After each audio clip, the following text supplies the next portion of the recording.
Hello and welcome to After the Whistle. I am your host, Brian Dorrington, here with marvelous Mukala Kabungo. What's that? What's that? He's not happy to be here today? Apparently, it's Friday, and apparently he's not happy to be here on set. It's March Madness, the brackets. Oh, it is hurting everybody. It's kind of... I'm sure you people at home, if you filled out a bracket, I'm sure there's a lot of red lines through it, as there is mine. But hey, my two teams that I got in the national title game, they're still alive. So I'm feeling pretty confident about that. But first, we're going to talk about the Patriots and some of their huge moves that they made. Big free agent signings here. Big marquee signings about to change the franchise's fortunes. And Jeremy Hill, what's his deal? What do you think about him? I think that's a good pickup. I do too. Jeremy Hill, he's been a good running back on a bad team for a long time. And this is not a picture of Jeremy Hill for those watching at home. So Jeremy Hill, he's actually been a solid player for the Bengals. They were splitting with him and Giovanni Bernard for a while. So and Burkhead for a while. Yeah, so I think him being on the Patriots is good because, you know, the Patriots, they're like running backs by committee. So Gio Bernard, he's a home run threat. The guy has power too. You mean Jeremy Hill? Yeah, Jeremy Hill. Yeah, Jeremy Hill. He's got power and he's got, you know, big playability. So this was solid for them, especially since, you know, Dion Lewis is gone. And who would be the starting running back? Would it James White? It varies week to week. Yeah, you know what I mean. It depends the game plan, it depends the scheme, it depends the other team that they're playing against. Yeah. But I looked this up and I found this interesting. I wouldn't have known this. Since between 2014 and 2016, Jeremy Hill was tied with LeGarrette Blount for most touchdowns by a running back at 29 years old. Oh. So I wouldn't have expected that too, but I did see that stat, and he's a great on the goal line. Yeah, definitely. That's one thing the Patriots use LeGarrette Blount is that short yardage goal line situation, and LeGarrette Blount was effective in that. Jeremy Hill was effective for the Bengals in that. Yeah, and they're about the same size, similar type guy. Hill's a little quicker. Hill's a little. I was just gonna say Hill's a little quicker. Yeah, I think he's got some more moves. He's still young. He's still only 25. So and they only signed him for 1 year. I think it's a low risk, high reward type. Remember the last time we got a running back from the Bengals? Went to the Super Bowl and won. So, you know, Corey Dillon. No, Rex Burkhead. Corey Dillon. But Rex Burkhead was the last one who came from the Bengals. I'm talking about the last effective Pro Bowl. Well, I think they'll counter each other good. I like the backfield we have now with Burkhead, White, and possibly Gillislee still maybe in the rotation. Well, when somebody goes, he might not. As of now, he's on the roster, but he might not be on the team. Maybe he'll go through training camp and some preseason game. I don't see him. Yeah, he had a few games. But his role will kind of be reduced with Jeremy Hill. And he's always hurt too, so that's also a problem. So, I mean, if you can't stay healthy and there's 3 guys ahead of you that are all effective, then I mean, you might as well be on special teams or something, because I don't see him getting any snaps in the running field. Yeah, I'm happy with the backfield we have right now. I'm not too worried about the loss of Dion Lewis. Also. Something that the Patriots definitely needed was pass rush and defensive players, and they got Adrian Claiborne, but I'm a little skeptical on Adrian Claiborne.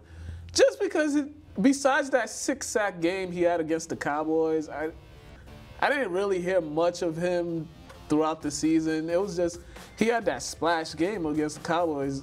He was unblockable. He was just disrupting everything the Cowboys were doing, but throughout the season, it kind of was like that game was just the highlight. Yeah, I mean, he did have 9.5 sacks last year. 6 of them came in one game. Six of them weren't. But that just says that he's a type of player that when his motor's going, he's dominant and he has the potential to take over a game. Definitely. You know, but my worry is he does have a history of injuries. 4 major histories. He missed the Super Bowl when he played against us when he was with the Falcons. Through the injury. To torn bicep muscle. So, and I believe he had surgery on it. But if he is healthy and he can give us 9.5 sacks, I mean, that's huge. Or just you know, disrupt an offense. You don't pressure the quarterback at least, because in the Super Bowl, I think Nick Foles, he was having a picnic back there. He could have served food, kissed babies, all those things. Take a nap because there was no pressure on him. All season, that's pretty much what the problem. I mean, really the only pass rusher he has was Flowers, and I'm interested to see what Derek Rivers can do. I mean, I know he was injured last year. He was a rookie, but he was highly touted. They thought he had a good camp. I'm interested to see what this pass rush could do. I still would like them to see them add somebody else. Yeah, another person on the other side, because I think I would like to see them, I'll get Sheldon Richardson or something with him and Malcolm Brown in the middle. That would be a good tandem right there, and you get two outside guys. So it causes offensive line. Who are you going to double team? Who are you not? So that'll help. That'll help extremely. Nobody feared the Patriots' defensive line last year. At all. Not at all. And they don't. Did they blitz a lot last year? I don't think the Patriots had a tendency showed that. To get to, if their pass rush isn't working, they're going to blitz. I don't think they. It depended on the scheme, but no, I mean they're not generally a large blitzing team. If you're not going to get to quarterback, unless you got a rookie quarterback, then he brings the pressure all the time. And this was another short-term signing, 2 years, $12.5 million. Yeah, not too much money for a guy like him, and he's 29, so.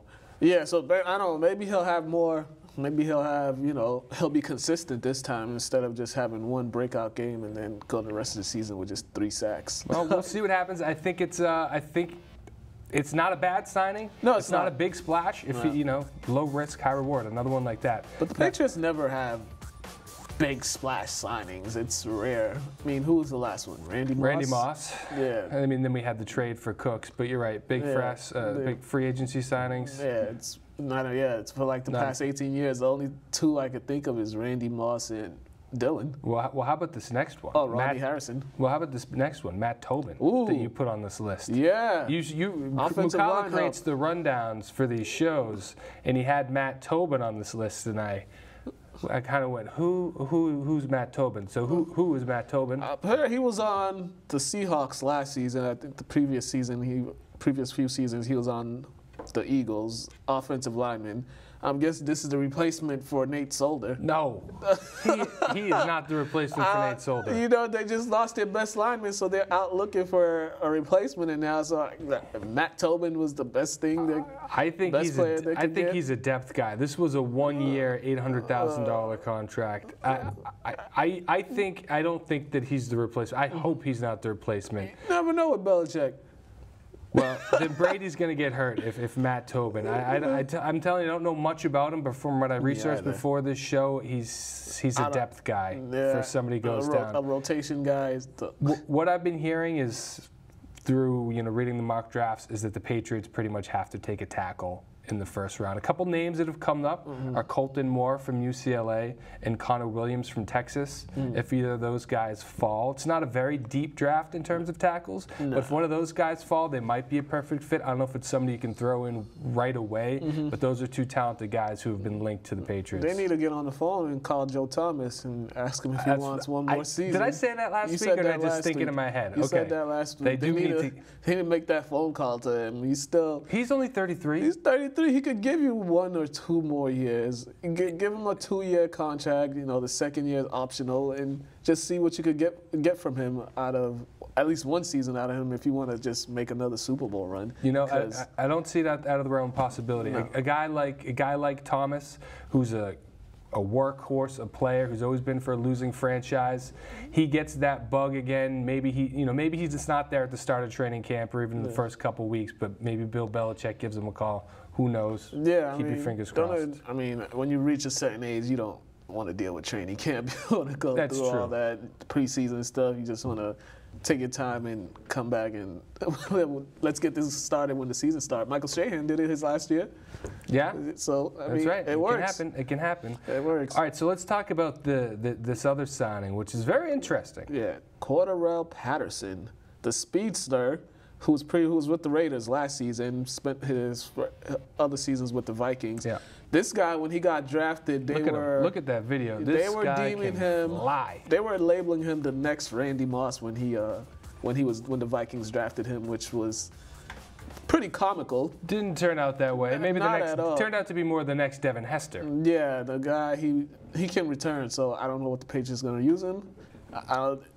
You know, both their returners. Edelman was hurt.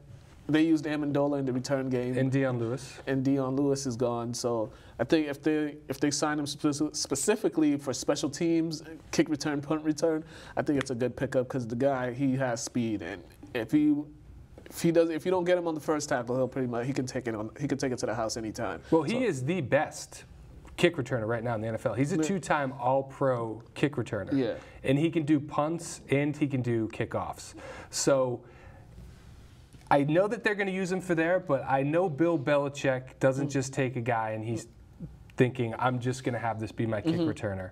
I think that he's going to give him a chance. I know that Patterson can run the ball, and he's run the ball a few times, you know, on reverse sweeps. He's one of those players, situational players. You could use him in the slot. You could use him for like trick plays or something like that. Trick plays, exactly. Yeah. That's what I was thinking. Something like that. So I don't know if he'll be, you know, a featured receiver that's, you know, down, you know, plays 50% of the snaps or something, but I do think that they'll come up with plays to use him, and they will give him a shot. Yeah, I'm seeing him. They use him in the offense. They use him all over the field. They might even use him at running back at some point, or just have him in the backfield, cause confusion because he is that type of player with his speed. Yep. So I mean, that's a good offensive pickup, but they still are. My thing with the Patriots is they need more defense than they need offense, really because their offense will always be fine. As long as you got Brady back there, they'll be fine. You got Gronk, we still don't know if he's retiring or what's he doing. He'll be back. This is the leverage game. We didn't mention Jason McCourty, though. Also, we got Jason McCourty. Didn't we talk about it last week? Yeah, but we're talking about all these new players. He's a nice depth. Right now, he's the number 2 cornerback. Well, that by default. I think we need another cornerback as well. But now that puts my little myth to sleep about the Patriots always using McCourty, one of the McCourty twins, you know. When Devin's not healthy, they just call him. Oh, that's what you thought? They would just swap him out because nobody could tell the difference? Yeah, pretty much. I think that they've been doing that for a while. So. Well, I think you've been proven wrong on that because there's 2 different salaries. But I think, you know, I don't hate what the Patriots did in free agency. I do not think that they should have given up Solder. I do understand that the money just probably couldn't work. Yeah. But these are not big names, but they're good depth positions, and I think that the team got stronger with all these signings. This is basically the Patriot way. You know, they just try to find players who can do multiple things, and they got at least 3 of them here. Because I know Claiborne, he could be on the line, and he could be a outside linebacker as well. Jeremy Hill, he could catch as well, and Cordarrelle Patterson, you could put him all over the field. So this is definitely going to help their team. Just all they need to do is secure their offensive line, secure their defensive line. You know, football's won in the trenches, so they need to make some more moves there, and you know, we'll see where it goes from there. We shall see where it goes. Now let's talk about probably the biggest trade. Those JETS. Yeah, I didn't see this one coming. Me either. What do you think about it? Well, first let's say what it is. So the Jets gave up 3 second-rounders and swapped first-rounders with the Colts to get the 3rd overall pick. So they and they had the 6th, so they only moved up 3 spots, and they had to basically give away 3 second-rounders for it. If you're going to do all that, you might as well go for the number 1 pick. They did. You might as well try to get the number 1 pick. I just read that just came out today that they were trying to get the number 1 overall pick, but the Browns were asking another future first rounder, which they didn't want to give up. This is what the rumor is, but that was confusing that the Browns were willing to deal that number 1 overall pick. That tells me that the Browns don't have a guy in mind yet. No, they don't, and this is the Browns being the Browns, being confused and not knowing what to do. But with the Jets, it's an interesting move what they did. I would like to see him try to get, at least if you couldn't get the 1, try to get the 2. I don't know if they try to make a move to get the number 2 pick, because you got all that. I hope the guy you're looking for, the player that you want, is going to be there at number 3 if you're going for a quarterback, because I think the top 2 picks are going to be quarterbacks. Me personally. You still think the Giants? We'll talk more about that in the draft later, but just specifically with the Jets. The Jets, they need a quarterback. They need a franchise quarterback badly. But unless they're trying to get Baker Mayfield at number 3. Well, I don't think they have a guy in mind. I know that they're not working out Darnold because it seems like Darnold is going to be the first overall pick to the Browns by default. They are working out Allen privately, Mayfield privately, and Rosen privately. I don't know if they have a favorite yet. I don't think anybody really knows between the four guys that I just named. They all have their strengths. They all have their weaknesses. Yeah. They're all pretty much even. It's pretty much a roll of the dice. It's going to come down to the interviews, in the one-on-one with management and ownership and the coaches. It's going to be a personality thing. Yeah, and if they don't take, my thing is they better take a quarterback with the number 3. Because if they don't take a quarterback, then you're just going to be like, you're going to be looking at them. This is why you guys suck. You will see riots in the streets of New York. What was remember who they take back instead of Warren Sapp? Was it the Warren Sapp draft? Oh yeah, I don't remember the. But they've had some bad draft experiences. Yeah, that's the last one I remember that's the last one that I vividly remember that the fans I think they almost rushed the stage because they passed on Sapp and. Who even knows? I don't even remember who they got. They have to go quarterback. Yeah, they definitely. They have a lot of needs, but they need a franchise quarterback. Yeah, because Christian Hackenberg is not going to be cutting it for you. And Teddy Bridgewater and Bryce Petty. So we'll see what goes on here. All right, so let's see Hearns and Lewis released. They were released earlier this week, but. Yep. Alan Hearns, he just signed with the Dallas Cowboys. Is this breaking news? Yeah, he's going to sign with the Dallas Cowboys. So people are hearing it here first. Well, I heard it on Twitter first, but yeah. So second. But yeah, they said he's going to be signing with the Cowboys. This is also going to be interesting now. Will the Cowboys release Dez Bryant? I think it's time to move on from Dez Bryant. Yeah, personally. I think so too. And I think this pickup, Hearns, was a solid pickup for them. Because one of the problems that the Cowboys had last season was their receivers separating. Besides, I think his name was Bryce Butler.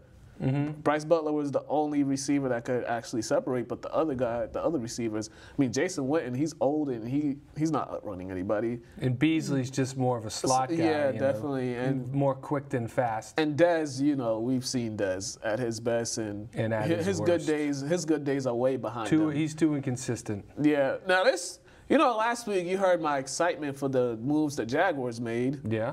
Now I'm just like, now I'm not so sure about them anymore because you just lost your 2 best receivers, and who you going to throw the ball to? Initially I thought I agreed with you, but when I looked at it more, they freed up $10 million in cap space, and they have Dede Westbrook, Keelan Cole, Marquise Lee, and Dante Moncrief.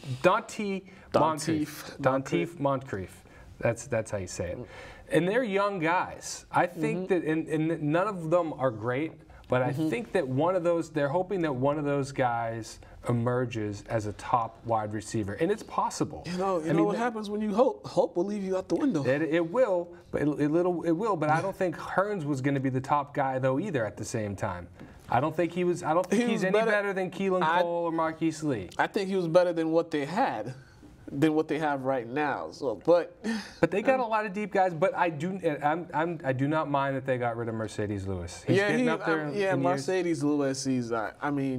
But they signed Austin Seferian-Jenkins too. I don't know why the Jets let him go. Because they're the Jets. Because they're the Jets. He's young too. How old is he? I have it written down here. No, I don't. 24, 25. Yeah. He played well against the Patriots this year. He just needs to stay away from that liquor. Yeah, he does. But he's definitely has a high ceiling. Yeah. And he's athletic and he's big. So I think that was a good signing. Personally, I think that the Jets I got the Jets in my mind. I think the Jaguars made some good moves here. Yeah, they did, but I'm still, my excitement for them is not. You don't like because Blake Bortles, those 2 receivers kind of made Blake Bortles look good. Now, well, there's no replacing Allen Robinson. Yeah, he was clearly the number 1 guy. He has a chance to be a top 5 receiver in Chicago. In the NFL, I think he has all the ability. Whether it happens in Chicago or not, who knows? Yeah. So Tyrann Mathieu, we talked about last week. We did. Yeah, he's going to the Houston Texans. Yeah. Now, this only adds more players to the Houston Texans defense that was already solid. That was already great. They've had a solid defense. J.J. Watt's been hurt the past few seasons, but they still. And where's it got him? Yeah, nowhere. Exactly. You know why? Because I don't believe in their head coach. The Houston Texans' problem is not the players, it's the head coach. That's their main problem, is the head coach. Unless they need to get rid of this head coach and get somebody else, because I don't think, with all the talent they've had these past 5-6 seasons, they've always been disappointed. They've been disappointing us in the playoffs. They're never prepared to play in the playoffs. They either choke or something like that, and it's the head coach. I mean, the players could only do so much, but the head coach, some of his decision making, especially offensively, it's just, I don't know. He's not the guy. I don't see him as the guy to lead this team to a Super Bowl. They need to make a move from coaching. This team is going to come down to one player, Deshaun Watson. Definitely. This is not going to be about Bill O'Brien. This is not going to be about Tyrann Mathieu or J.J. Watt. Deshaun Watson, last year, what he showed in those few games, showed that he could be not just a good quarterback, but one of the elite quarterbacks. He had a few games with 5 touchdowns. Yeah, he's going to be the guy that needs to take it there. I mean, Bill O'Brien, who have his quarterbacks been? T.J. Yates, Tom Savage, Brock Osweiler. He's had no. Is there anybody else? I'm sure he hasn't had a quarterback. Can I play devil's advocate on that? Sure. He's the one that's been signing these quarterbacks. He signed Brock Osweiler. He's the one that's been actually sticking with these quarterbacks. There've been times when they could have went out the market and got decent quarterbacks that could actually help you. I mean, they could have got Kaepernick, but they chose Tom Savage. No team wants to go near Kaepernick. Yeah, but I mean, so you'd rather have Tom Savage and Brock Osweiler. I mean, sometimes the decision making on the quarterback and signing quarterback, it falls on the head coach. And I don't know how you could use your eyes and see that Tom Savage or Brock Osweiler can be those guys. So I honestly don't know how it works in Houston. Do they not have a GM that takes care of the signings?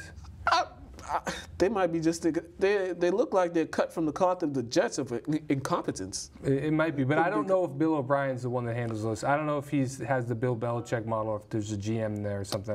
Maybe you people at home can give us a little bit more information on how it works there, but I'm not sure Bill O'Brien's the one re-signing these guys. Bill O'Brien, I'll always remember him as trying to do that wildcat on the 2-yard line with, I forget who it was, but it wasn't the quarterback. It was like a receiver or something. They were on the 2-yard line, and they did 3 dumb plays, and that's when I was just like, you see, this is why you guys can't win with this coach.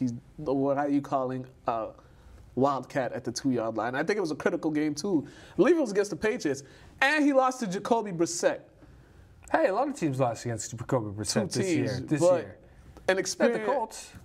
But an experienced team, Jacoby Brissett in his first start, I believe they got shut out. I see. Okay. He's on a short leash. This is probably his last season if he doesn't get his team to the playoffs. But it's less about Deshaun Watson. It's less about. It's less about Bill O'Brien. It's less about the defense. It's all about Deshaun Watson and DeAndre Hopkins. Yeah, DeAndre Hopkins. It's going to be those 2 guys. And in breaking news yesterday, JPP was traded to the Bucs from the Giants. One. I think, that came out of nowhere.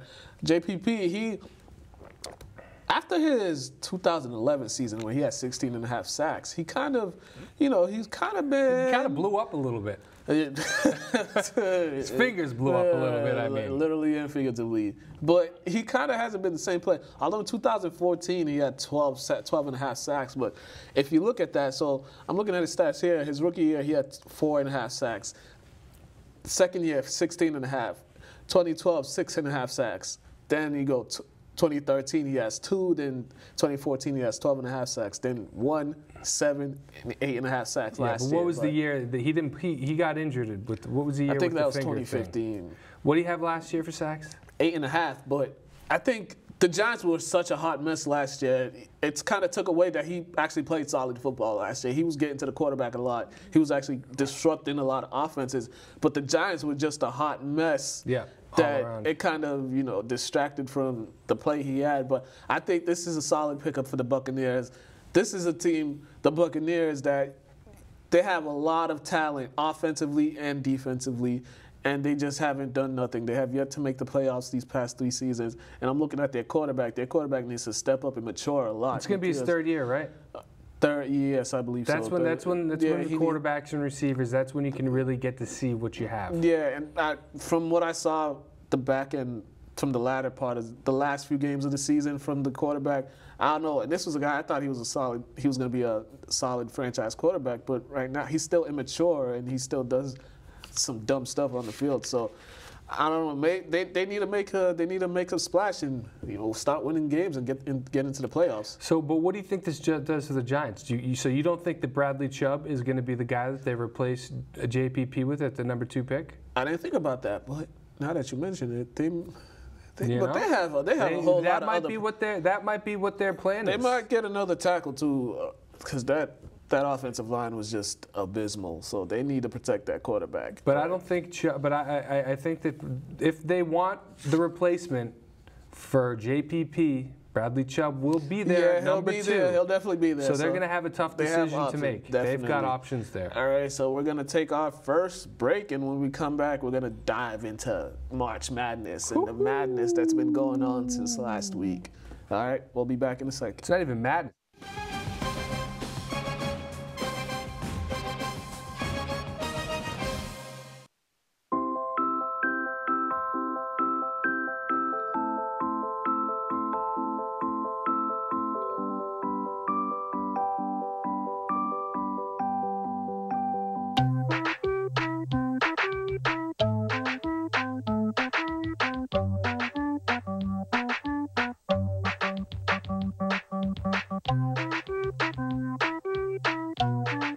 Start a story. Adopt at theshelterpetproject.org.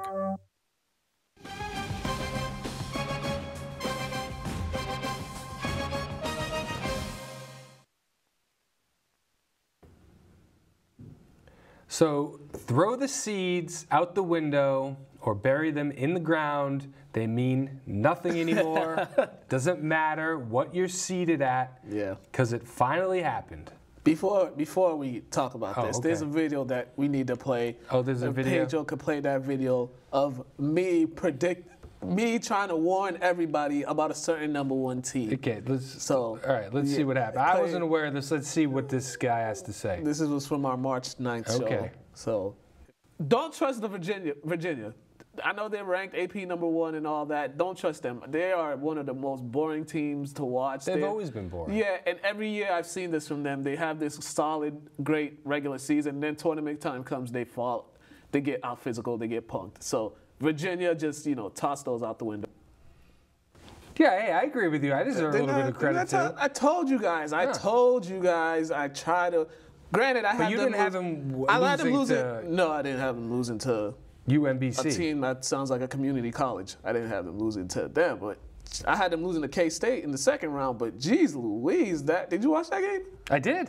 Lord have mercy. You know what happens? This is Virginia. This is the Virginia team that always shows up in the tournament. They start when you make them play out of their regular style, then they get uncomfortable. They don't score that much.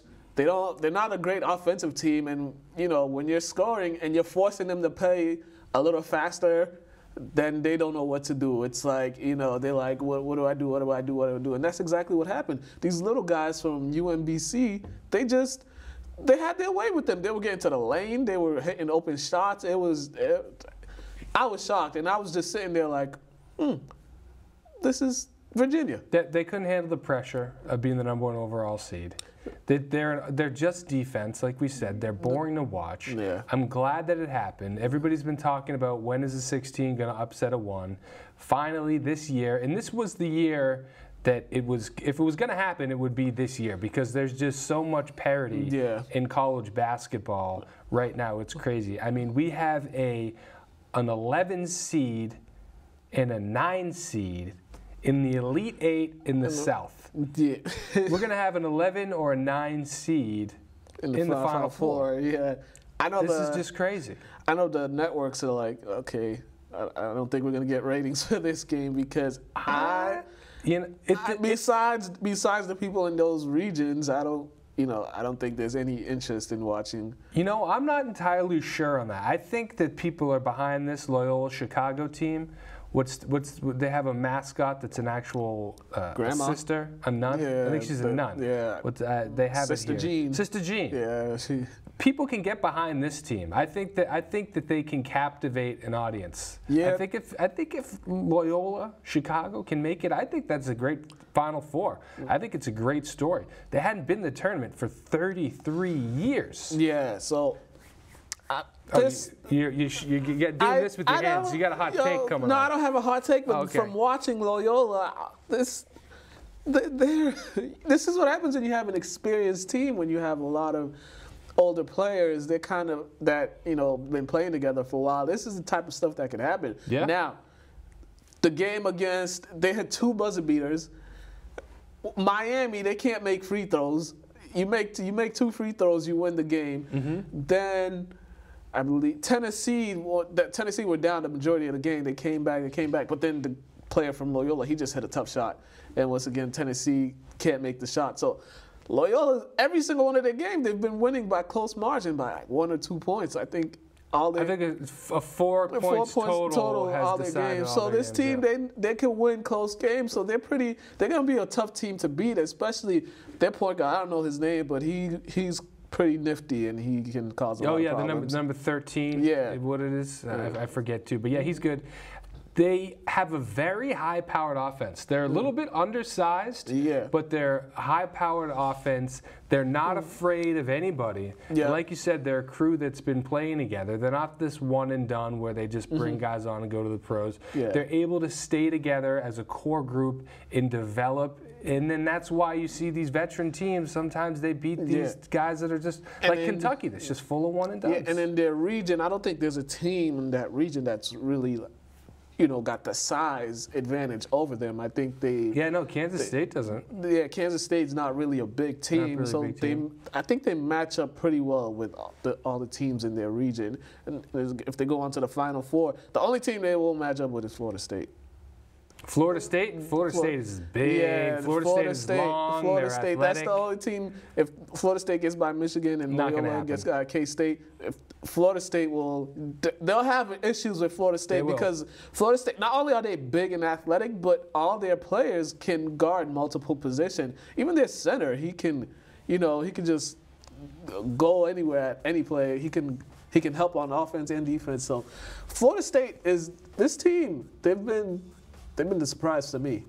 But Michigan looks like that they have all the tools to win it all. Michigan blew out Texas A&M by 27 points, who beat North Carolina. This shows you the NCAA tournament, how you could be the better team, but if you don't bring it on any given night, if you just one bad game and it's one and done. Because I looked at that North Carolina Texas A&M game. North Carolina was by far the better team. They just had a bad one. North Carolina were tiny. They were small. Texas A&M had the size, but North Carolina, they had the better team, but A&M were making shots. They were making a lot of threes, and North Carolina was 6 for 31 from the three. So now if you look at if you look at Michigan, when they played Michigan had 10 threes in the first half. Michigan 14 total. And Michigan has one of my they have a guy there. He has probably the best name in the tournament. Muhammad Ali Abdul-Rahman. That has to be I like that the guy. best name in the tournament. And the German. The German guy. Is it Wagner or Wagner? Wagner. No, I think it's supposed to be Wagner, but it's Wagner. I think they call him Wagner. Okay, because But those two guys can play. Yeah, those two guys can play. And did you watch yesterday? Did you watch last night? I did watch last night. Yeah, Wagner, he had his way. It kind of got a little bit boring because it was a bit of a blowout. No, I like blowouts. So I went back to the other. No, you like blowouts? I like blowouts then because you must hate this tournament. Because you go on Twitter and you see the the alums that used to play. They just go on their rants on Twitter. You're supposed to be watching basketball. What are you doing with your phone? It's on the computer. You gotta watch and tweet. Watch and tweet. See, I'm dedicated. I'm dedicated. I am watching. My feet are up. I got my bathrobe on, my slippers. There is no tweeting when I'm watching sports. You have to tweet I'm completely dedicated to the craft. But this Florida State-Michigan matchup that's going to happen tomorrow, I think This may be the best game of the tournament. Oh, yeah? Yeah, because this is two teams, you know, Florida State, long, athletic, Michigan State, athletic, and they can, I said Michigan State. Michigan State. Let's not talk about Michigan. Oh, yeah, you were big on them, too. Michigan matches up with everybody in this field, and, you know, that shot right there. What did he do that with his legs? It's the only thing did you watch that he did that in high school as well? Yes, I saw that. I just saw that today. It was pretty much like exactly the same shot that he hit in high school. But, yeah, Michigan, they have the talent. They have the two.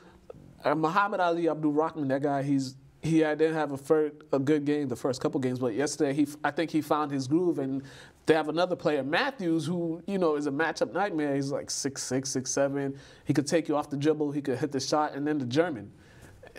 the German. We keep forgetting his name. I know his name. I just like to call him the German. It's not Haas. Haas is from Purdue. But Florida State has their players. They have a bunch of athletes that could get to the rim. They can hit, or they also can hit open shots, and they defend. So this is going to be an intriguing matchup. Well, my final four, my championship game has Michigan versus Duke, and I think Michigan, Duke, and Villanova look like the three best teams remaining in this tournament. Villanova's about to lose tonight. Kansas State. Oh, okay. All right. Kansas State, another team that came out of that surprised me. I had them going to the Sweet 16. All these teams are surprises. I had them going to the Sweet 16, but.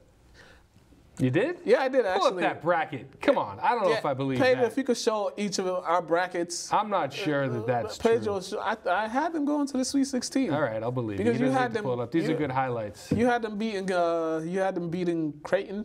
That's right. You had them losing the first round. I had them. Oh, what's that? That's my. Ooh. That's the East region. That's tough to look at. I'm just looking in the bottom left-hand corner, and where it just said Arizona yours, Brian. National Champ. This is yours. Yeah, but why are we looking at the East region right now? We're just going over everything. Okay. See, Purdue's still alive. Yeah, you still have some teams still alive. I got some teams. So here's the West region. Michigan, that's me. No, this is mine. You have Michigan coming out of the West too? Yeah, I did. Oh, we both do. I had Michigan. Oh yeah, that's right. We both did. I think that's all about I got right. And I got Duke. That Missouri pick, that show was a good pick. Mm-hmm. Gonzaga is disappointments. So, but nobody. I think you got a few more. But nobody's getting these right. I mean, the professionals are actually doing worse than we are.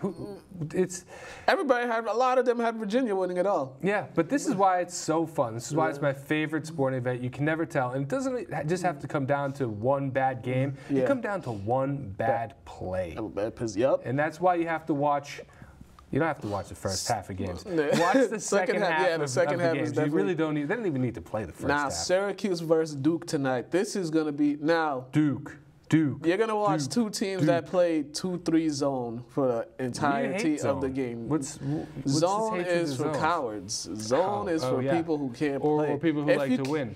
If you can't match up and guard a man to man, then you need to get out of here. But so Syracuse State, they had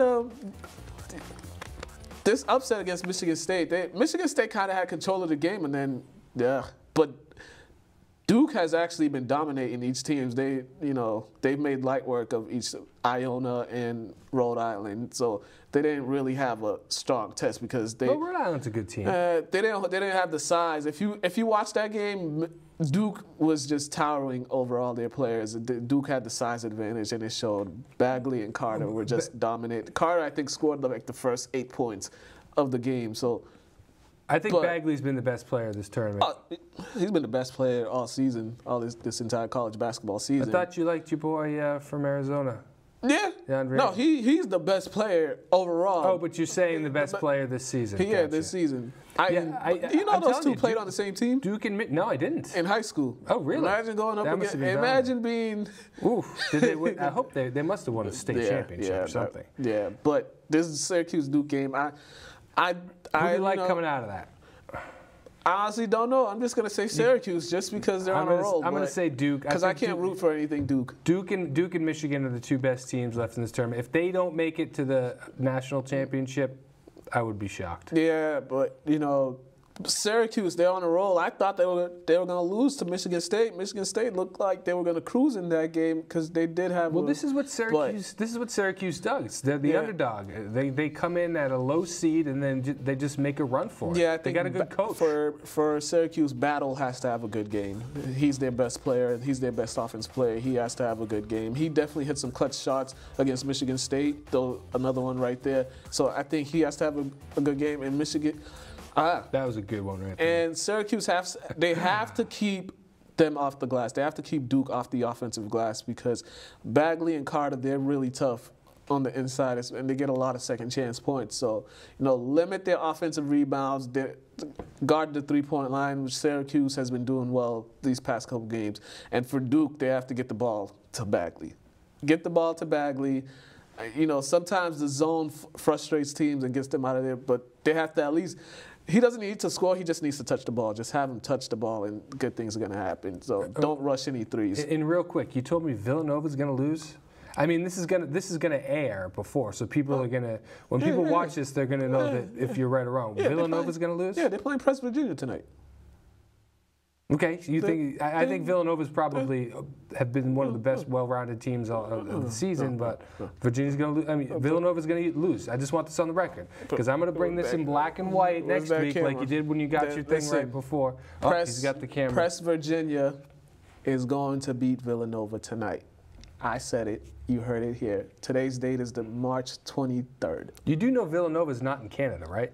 You don't have to hate them. They're still Villanova. They're in Philadelphia. So. Close enough. Even worse. You know what? I'm going to root against them now, too. Pretty much. So, West Virginia's going to win that game. West Virginia's going to win this game. Okay, I think it's time. We're going to go to another break, and then we are going to talk some NFL drafts. Yeah, NFL draft, and we're going to close out the show. All right, let's do it.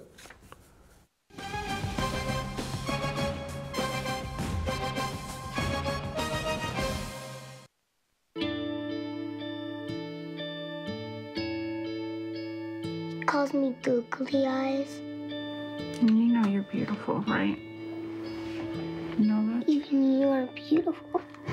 I got bullied for wearing glasses. Share if you're against bullying. We put it out there, just took off. 3 million people have shared this post. Don't let bullies get you down. I stand with you. Our whole family's wearing glasses. I wear glasses and I'm proud. I even have the army on my team. All the kind comments brought my child joy. I don't feel thank you is enough. Next.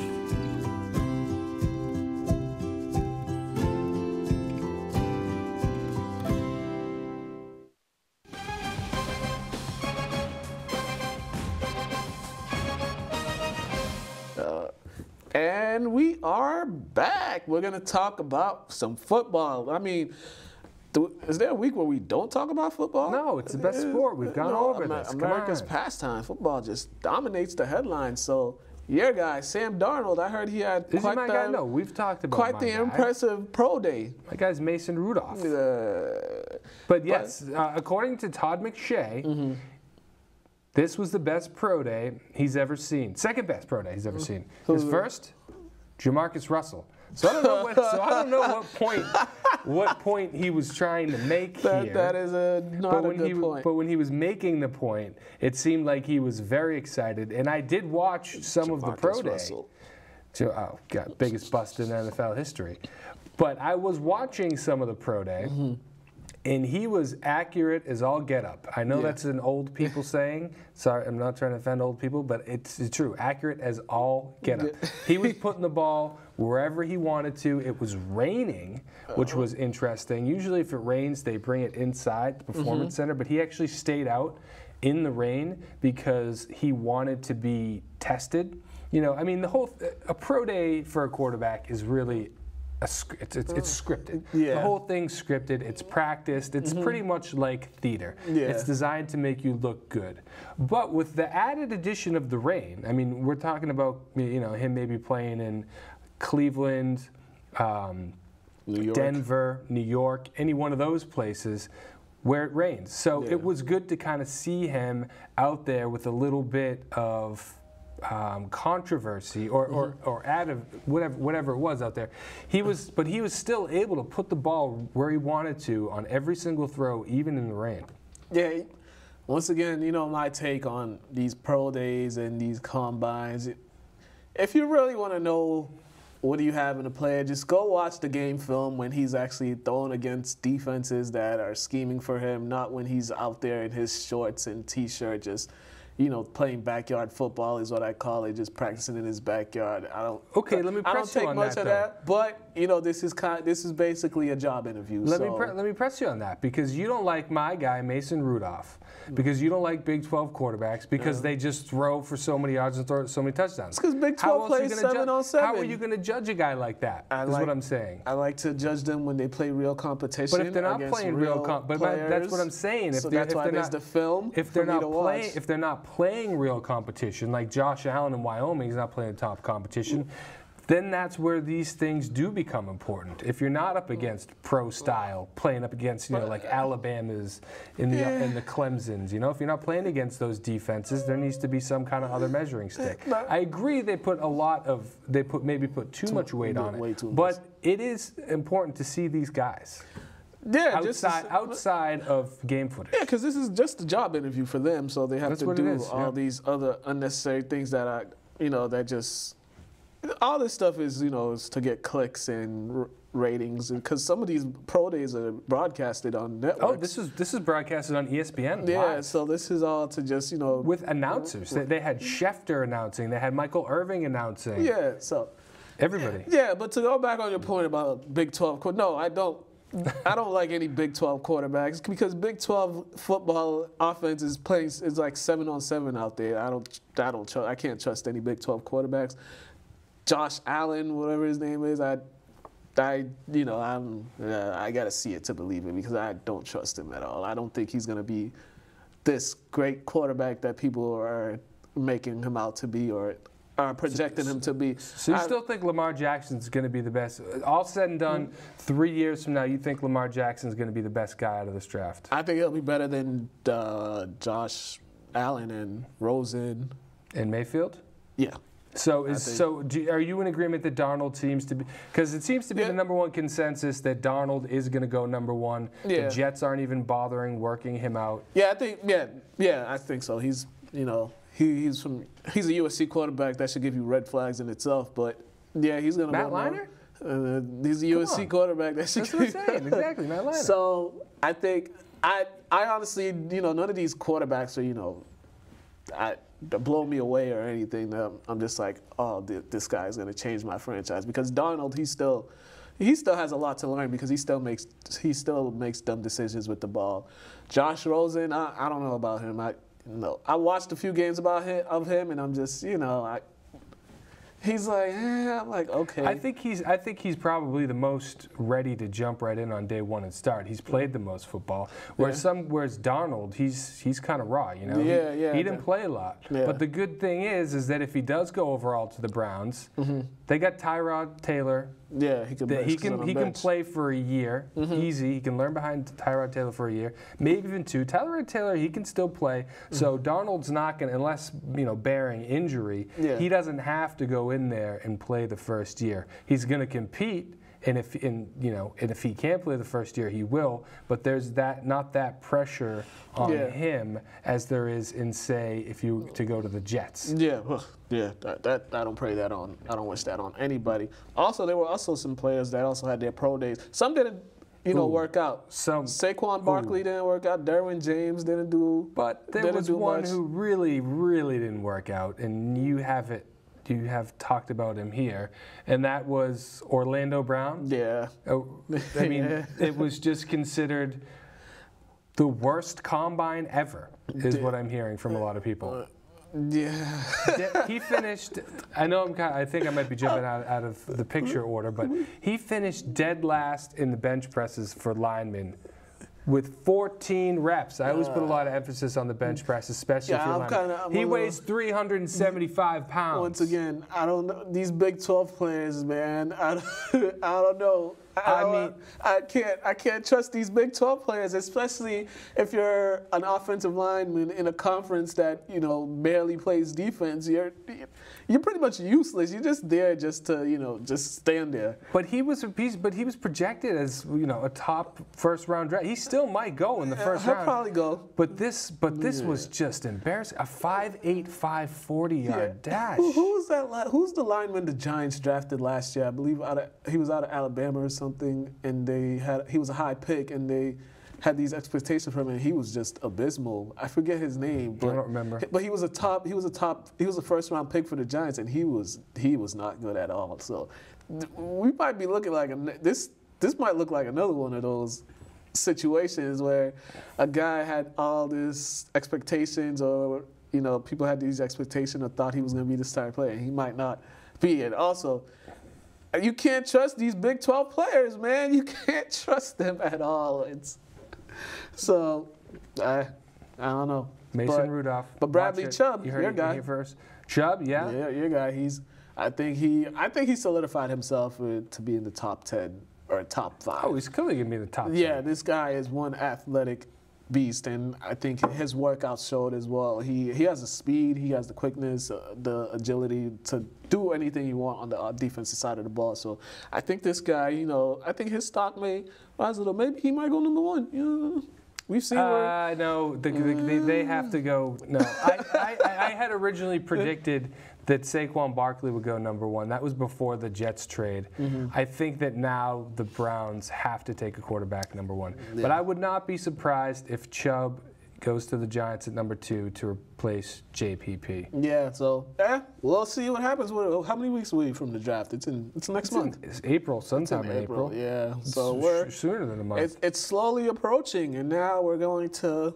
This is our last segment of the day. Oh, you didn't want to talk about Derwin James? Do we have enough time? I mean, there's not much. He didn't work out. He didn't do much on the workout. Well, just for one thing, comparison, he got 21 reps at 215 pounds, and Orlando Brown got 14 reps, and he weighs 340 pounds. Yeah, this guy, Derwin James, is a freak of nature. He's a freak of nature. Jalen Ramsey says he's the best player in the draft. They were teammates at FSU, so it's not really. They got to stick up for each other. But now Baker Mayfield. So this. Once again, another Big 12 player. I would rather Rosen and Allen over Mayfield. I'd rather a few people over Mayfield just because he's in, once again, Big 12. I can't trust any player from the Big 12. And I don't really like his personality, and I think he's small. I don't know if he has the frame. Yeah, some people were saying maybe the Jets will take him, but I don't think I don't know if you want that personality. You don't want that, not in New York. Yeah, in you don't New want York, that any major market, I don't think you want that personality because he's going to be more of a distraction than anything else. So that's, I don't know. But take Mason Rudolph. Yeah, one thing we should talk about, Eric Reed, he still isn't signed. Eric Reed, the former safety of the San, he still isn't signed. And 2 weeks into free agency, he was an All-Pro. He's 26. There's another aspect of that. We could talk about that next week. But is he the one who's saying that he's going to stop protesting at the national anthem? Yeah, but it's not because he wants to get signed. It's because the message got lost. We can debate that. I don't know enough about it to talk about it today. Yeah, so we'll talk about that next week. So we're talking about NBA now. Yeah, you're going to have to tell me what's going on with the NBA playoff I haven't had time to follow it. Remember what I told you about the Raptors, right?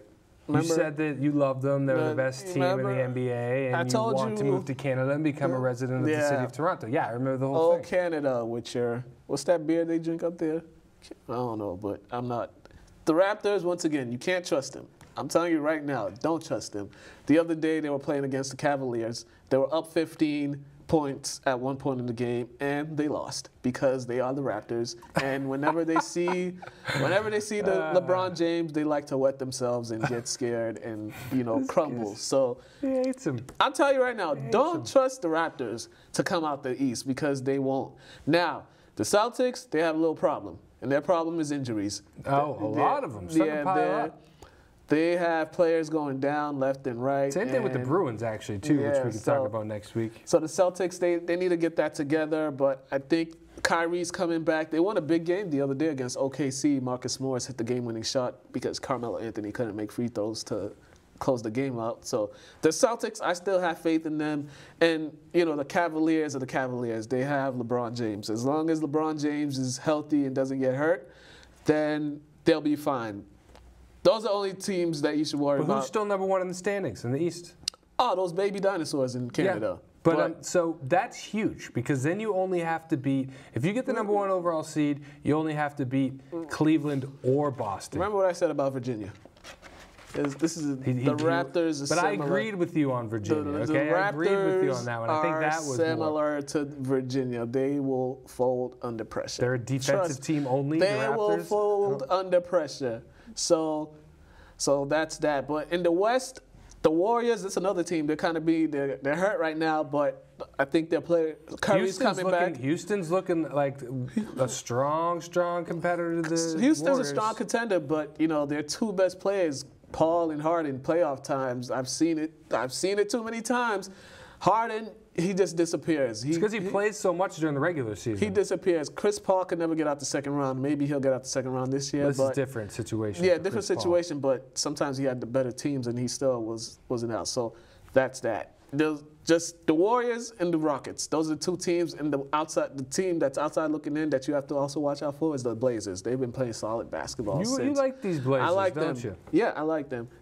Now in the MVP race, Harden is atop in the NBA MVP race. I think Harden's going to win it. Just because he scores so many points, but he plays so many minutes. And they have the best record in the league. So that Harden, this is my MVP race. So it's Harden number 1, LeBron number 2, Anthony Davis number 3, and Damian Lillard.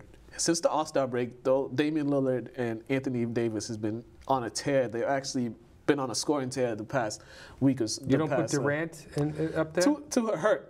He's been hurt too much. Him, Curry, they've missed a lot of games. So that's why I don't put them in there. If they played more, if they weren't so hurt so often, I'd put them in there. I mean, Russell Westbrook, I put him in there too, but they've just been disappointing. They've been a disappointing team. Yeah, the whole team. That whole team just been disappointing. So, I mean, the NBA playoffs is coming soon, so we can talk more about that. But as of now, that's who I have. And the NHL playoffs we'll be talking. Baseball season's about to start, opening day soon, so we got a lot. We'll get Pedro in to talk about that. Ex semi-pro baseball player. I don't know if anybody knew that. Yeah, and we got Cinco de Mayo next month, and we got Triple G versus Canelo. There's a lot of good stuff in sports going on. Yeah, so there's a lot going on, but I think we are running out of time. You know, this is been an hour of me and Brian rambling, no interviews. So that is. Yeah. That's right. So on that note, check us out: Lynn Community Television, Facebook, Twitter. Go to our website www.lyntv.org. Come down to the station, 181 Union Street. We're here every day, Monday through Friday. Come check us out. All right. I'm Mukala Kabongo. That's Brian Dorrington. West Virginia's gonna win tonight. I love this Have a great weekend. Outros. I love them.